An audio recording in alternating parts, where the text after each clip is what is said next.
오늘 이 세상을 살아가는 사람들의 삶의 양식을 보면 과거 지향적인 삶을 사는 사람이 있고, 하나는 과거를 빨리 떨쳐버리고 미래를 바라보고 미래지향적인 삶을 사는 사람들, 두 가지 유형을 보게 됩니다. 아무리 나이가 많아도 미래지향적인 삶을 살면서 오늘을 또다시 꿈을 꾸고 비전을 품고 기도하면서 미래를 개척해 나가는 사람이 있고, 나이가 어려도 젊어도 과거지향적인 삶을 살면서 어제 일을, 방금 전의 일을, 지난 일을 자꾸 떠올리며 괴로워하면서 사는 사람이 있습니다. 성경은 우리에게 어떻게 살라고 말씀하고 계시나요? 오늘 주신 말씀의 빌립보서 3장은 뒤에 있는 것은 잊어버리고 앞에 있는 것을 잡으려고 표대를 향하여 달려가자고 말씀하고 있습니다. 여러분은 어떻게 사시겠습니까? 오늘의 하나님의 말씀은 첫째로 뒤에 있는 것은 잊어버리라고 말씀하고 있습니다. 본문 13절은 말씀합니다. 오직 한 일, 즉 과거의 일은 그 뒤에 있는 것은 잊어버리라. 우리의 마음을 정리해서 내버려야 할 것은 내버리셔야 됩니다. 잊을 것은 잊으셔야 합니다. 나쁜 기억, 미움, 불안, 두려움, 염려, 공포, 과거에 매여서 도무지 앞으로 전진하지 못하게 했었던 것들, 때로는 오히려 교만하게 만든 성공, 실패, 좌절, 나쁜 기억, 쓴뿌리들이 우리에게 있음을 고백해야 됩니다.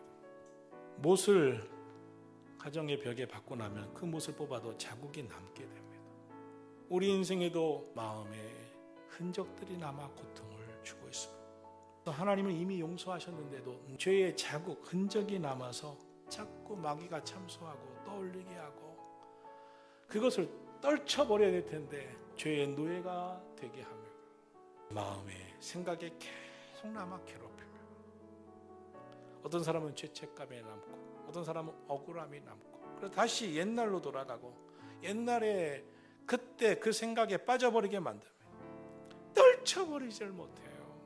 미래를 향해서 나아가 미래의 희망을 주시고 은혜와 복을 주시는 하나님의 은총과 복을 받아야 되는데 막혀버려요.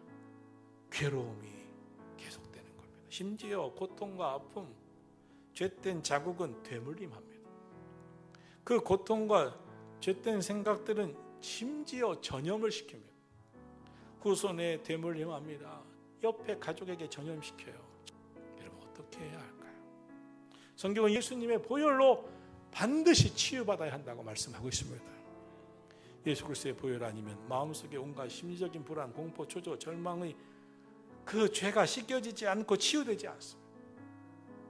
또다시 생겨나고 심신을 병들게 하는 거예요. 그러므로 그리스도의 보혈로 죄뿐 아니라 죄의 상처도 씻어서 깨끗이 정리해야 합니다. 예수님의 보혈로 신박한 정리하시기를 축원합니다.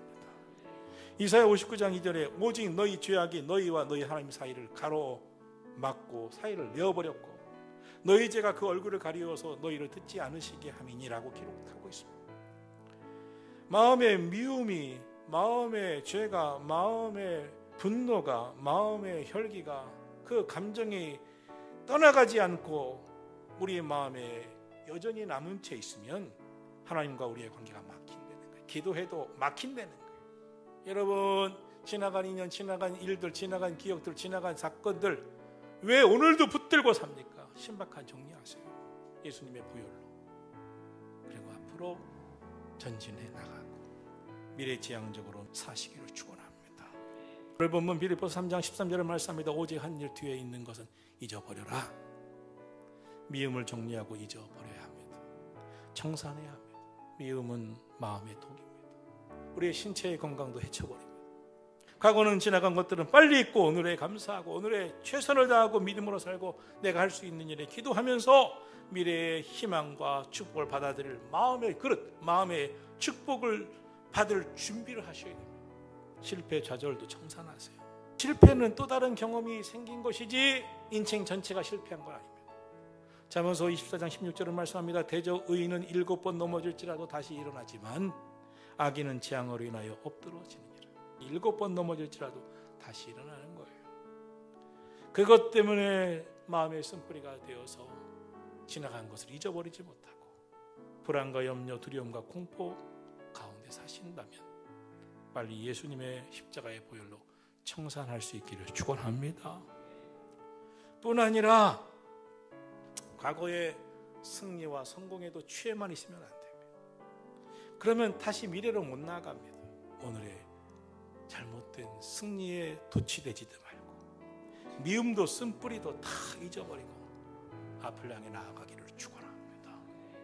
둘째로 앞에 있는 것을 잡으려고 앞에 있는 것을 바라보라고 했습니다.